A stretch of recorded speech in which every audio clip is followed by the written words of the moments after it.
How to attack Thursday night football between the Colts and the Jets. UFC 268. Brett Okamoto is going to join the show. How we can make some money on that card. And college football pick'em is back in our lives. Welcome to your Thursday edition of Bet. That's Tyler Fulghum. I'm Joe Fortenbaugh.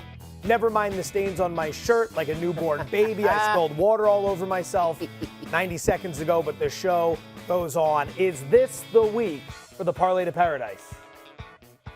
I smell it. We have a great guest picker. Won't spoil that, but hockey fans will enjoy it. I don't know if that's the pick, but we'll see. Big puck head is going to join us. If you're looking for additional picks on the UFC 268 card, we've put some videos up on our YouTube channel, youtube.com/ESPN Sports Betting. There's a whole bunch of stuff up there from the NBA all the way through football. But we begin with the aforementioned National Basketball Association. 2 games on tonight's card have yet to tip off, so we are going to break them down for you. And we begin with the Phoenix Suns, who are hosting the Houston Rockets. Phoenix laying 10.5 points here, total of 219. What are you thinking? I am going to take the points with the Rockets. Put it in my pocket. Nice little 10.5 point head start when that ball tips off. I don't know if you noticed the graphic while Joe was setting that up so capably, but the Rockets have been double-digit underdogs 3 times this season. They've covered each time. Their last 2 games they've played against the Lakers at Staples Center, and then a road game they played against the Dallas Mavericks earlier this season. Each of those 3 games they have covered. I like this spot for them. Young, energetic team, and of course, this Phoenix franchise, been a little disappointing on the basketball court, Correct. No doubt about it, to start the season. But if you didn't see the bombshell Baxter Holmes story that dropped today, they have other things to worry about from top to bottom in this organization than today's basketball game against the lowly Houston Rockets. So I think they'll win this game. I don't know if it'll be a slow start or a backdoor cover, but I like the 10.5 points in my pocket with the Rockets. All right, if we're both going to win, we're going to have to thread the needle here because I'm going to play the Suns in the first half -6. Something that Doug Kazarian, capable host of Daily Wager, pointed out to us last year. Houston is really bad in the second quarter, and that is carried over to this season. 21st in scoring when it comes to the second quarter, 29th in scoring defense. When you zoom out, you look at the team as a whole, it hasn't been much better this season. 1-6 overall, and they are 28th in first half scoring defense. Phoenix has been a little bit better as of late. They are a top 10 team when it comes to first half defensive scoring, in terms of holding the opposition from putting a lot of points up. So I'll play the first half angle, but you make some interesting points. It is a big number. And I'll point something out for those who want to attack the total. It's 219. These 2 teams are combined 11-2 to the under so far this season. A lot of unders in the NBA. You picked one yesterday and missed.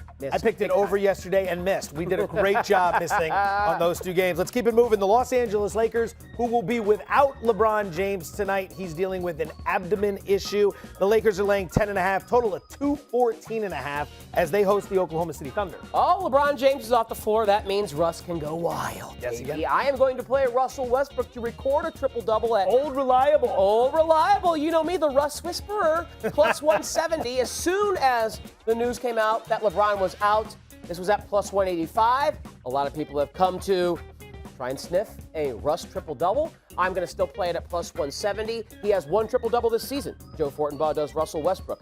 It just so happened to come against the Oklahoma City Thunder. You don't say. In a game that LeBron James did not play in. You don't say. 20 points, 14 rebounds, 13 assists was his stat line. I think we can get something similar to that. Remember, this is a revenge game for Russ, who, although it's not in OKC, he doesn't mind sticking it to the Thunder. The old revenge angle. I'm going to play under 214.5. When you take LeBron James off the court, the splits are quite dramatic. The offensive rating drops from 109 to 102. Don't worry about what those mean. It's not good. The defensive rating actually improves a little bit, going from 107 to 104. Again, defensively, you would want to see that number drop. The under in Oklahoma City games this season, 5-2. The under in OKC road games, get this, 20-7 over their last 27 road games. Wow. We've seen some unders, and the trend this year in the NBA has been unders with the way they are officiating these games. But there's a little bit of cause for pause because without James, the pace does pick up a little bit for the Lakers, so keep that in mind. Now, from basketball to football, Thursday night edition as the Indianapolis Colts get set to host the New York Jets, the red-hot New York Jets, who stunned the world last week, and a lot of Survivor participants with that win over Cincinnati. Indy is laying Didn't double hurt me digits. in the Survivor pool. It did not. Not in it anymore. You fooled everyone by getting way out of that freight train's path about 2 months ago. Nicely done. The Colts laying 10, total of 45. How would you tack it? All right, this was 10.5 for much of the day and this morning. Now that it's come down to 10, I kind of like the Colts side because I can get that push at 10. 10.5 is a big difference between that and 10. I definitely like the under. I'll let you give the nuggets on the under that you have opened my eyes to with a trend in Thursday Night Football. But I think the Colts can ride Jonathan Taylor.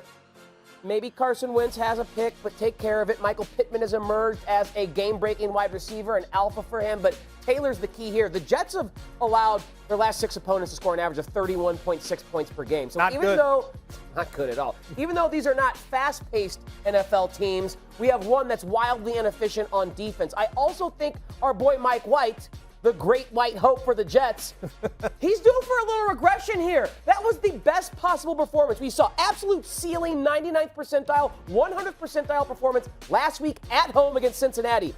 Now he has his first road NFL start. That's a much different beast going on the road in the NFL as a quarterback versus being at home. So natural regression plus the road environment plus a good defense in Indy, at least a decent defense in Indy, I think they will at 10. If it goes back up to 10.5, passing. I'm fading. But at 10, where I'm assured the push on that key number, I will lay it with the Colts and think they hammer Mike White and the Jets into submission. Jets, only team in the NFL who have not scored a point in the first quarter on the road this season. The only team, maybe tonight's tonight. I hope not. I agree with you. I would lean to the Colts. I'd also play the under, which you are in lockstep with. It has come down to 45. A few things to keep in mind. You have two teams that aren't exactly moving at the top echelon of speed in terms of snapping the football. Both teams are 15th or slower when it comes to pace. And the Mike White story from last week, fine. Fantastic. Cincinnati beat Baltimore. It was a flat spot for the Bengals. That's what that was. The Jets are going to have a big wake-up call in this game.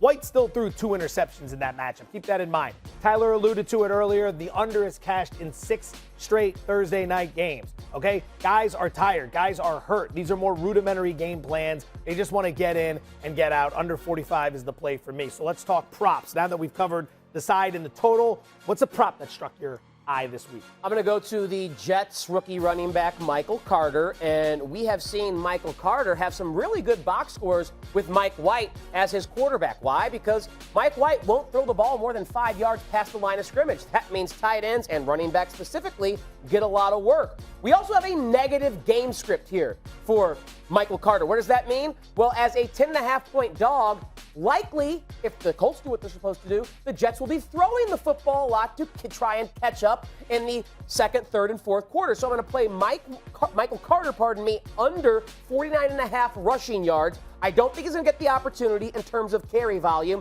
And the Indianapolis Colts have the number 1 ranked rush defense in terms of EPA, expected points added, and DVOA, defensive value over adjusted, is what that metric stands for. So I think Michael Carter is going to have a decent box score, but more of that production is going to come in the passing game, where Mike White has targeted him 23 times in the past 2 games. He has 18 catches. Indy's defense will allow Michael Carter to catch the rock all he wants. They won't allow him to run it all he wants.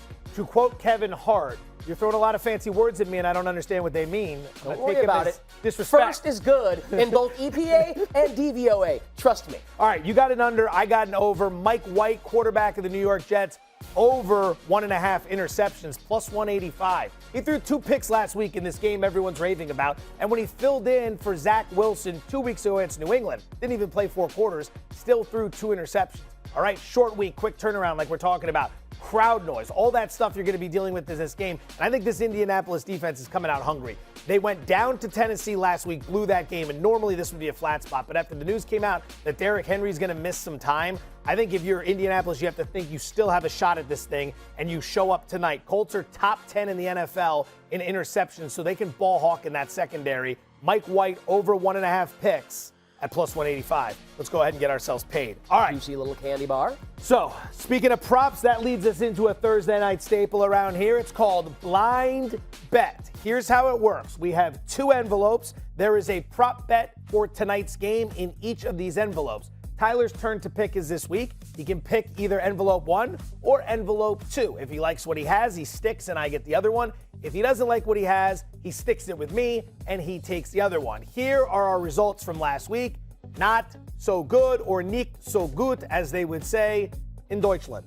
But again, not really our fault because we don't know what the hell is in here. So we're either picking one option, moving to the other. I moved off of a loser to another loser. Yeah, so you got stuck with a loser. There was nothing but losers. Nothing we could do. We were destined for doom.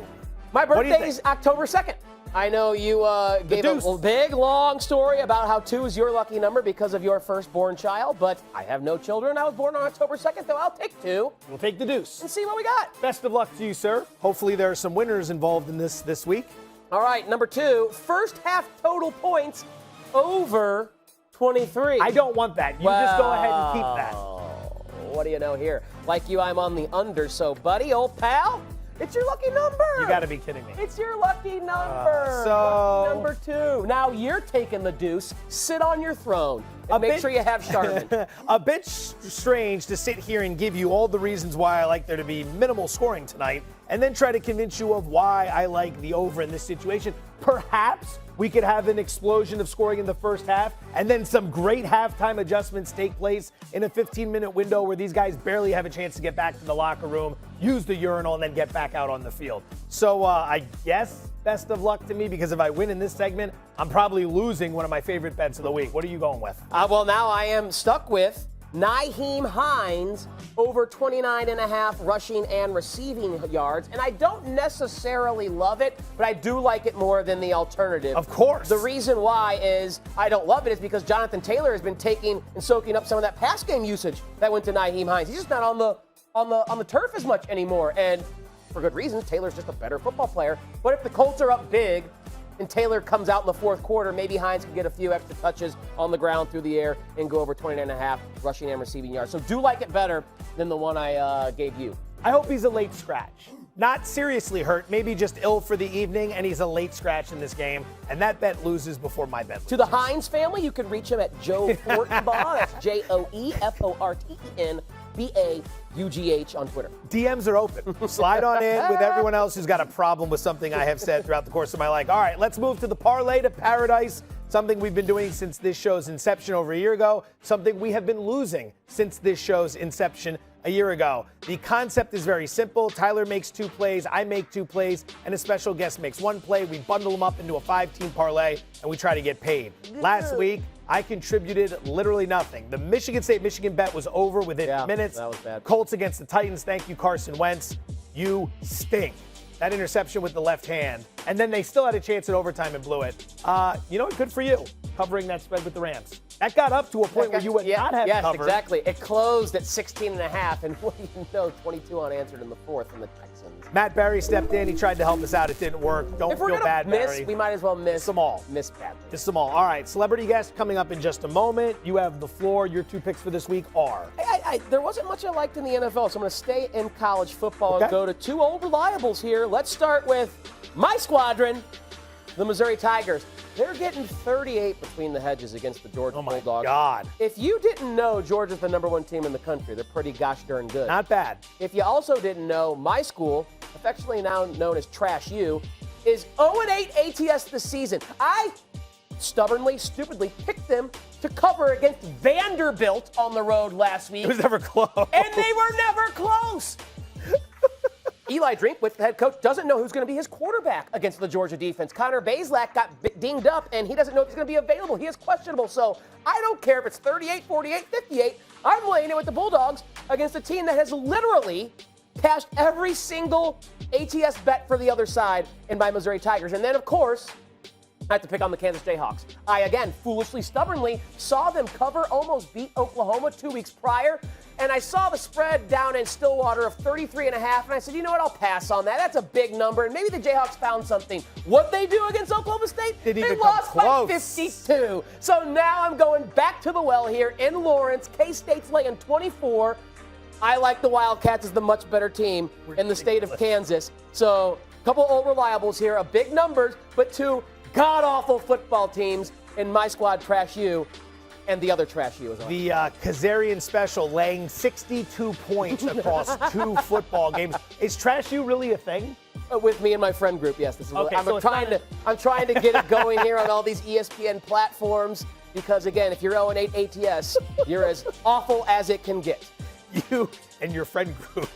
Okay, outstanding.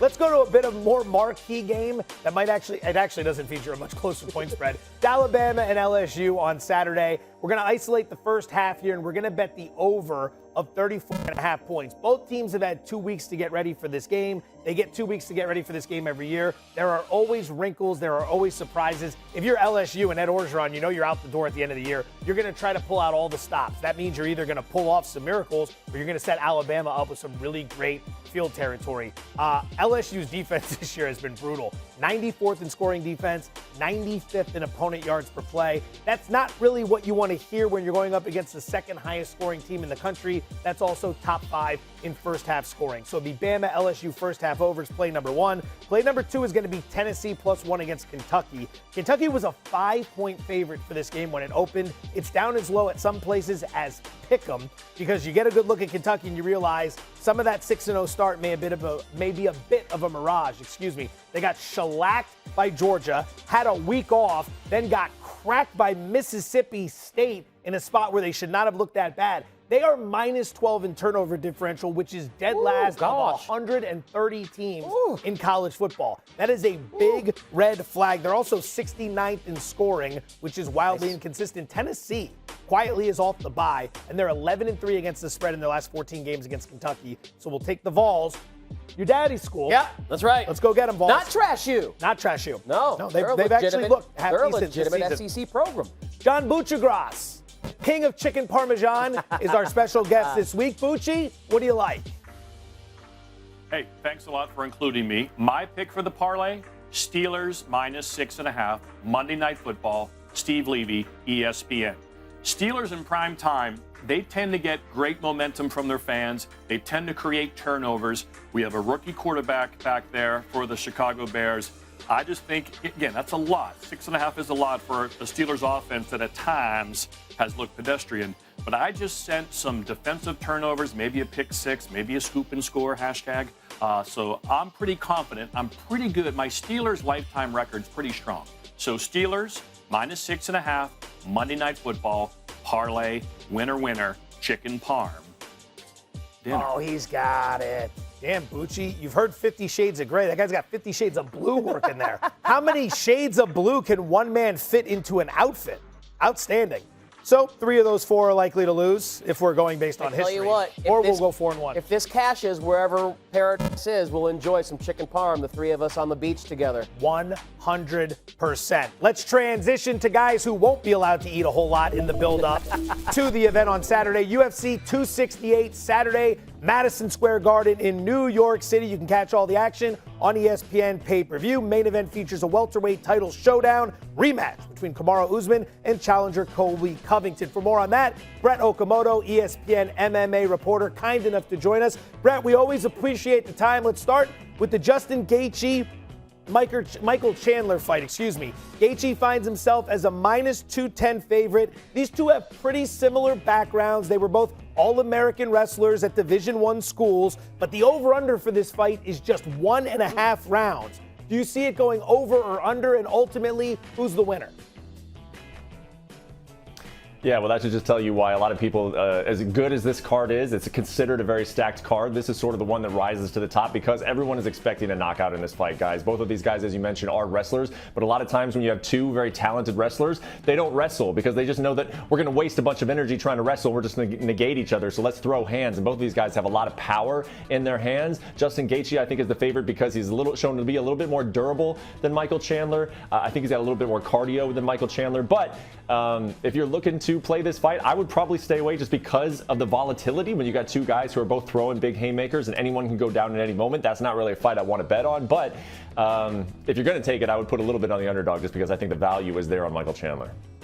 All right, Brett, the ladies going at it. Thug Rose and Zhang Wei Li, a rematch after Thug Rose won their bout at UFC 261. Ian Parker told us on Monday he's actually going to take the over 3.5 rounds in this rematch. Surprisingly, Wei Li is a slight favorite over Thug Rose, despite Thug Rose having the advantage head-to-head 1-0. What is your play here? How are you approaching this fight? You know what, I kind of agree with Ian that this fight's going to go longer, and if you like the fight to go longer, I think you got to like Wei Li. I think Rose showed, in that first fight, obviously you can't take you can't take her for granted. You can't take her finishing ability for granted. That was one of the best knockouts of the year that we saw, that head kick where she finished Weili Zhang. But if the fight does go longer, Weili is the more physical one. I think she's the better wrestler. She just has more tools in terms of scoring on the scorecard. So if this goes 5 rounds, I do favor Weili. She's changed camps, which sometimes, guys, can be a hint of something bad. You know, when you suffer a big loss and then you decide to change a whole lot of things, that's not always a good sign. But in the case of Weili, I think it is. She was doing some things over in China. She moved her camp over to the United States. She now trains under former double champion Henry Cejudo. I think that's going to be a good call for her. And if you like the fight to go longer, especially, take Weili.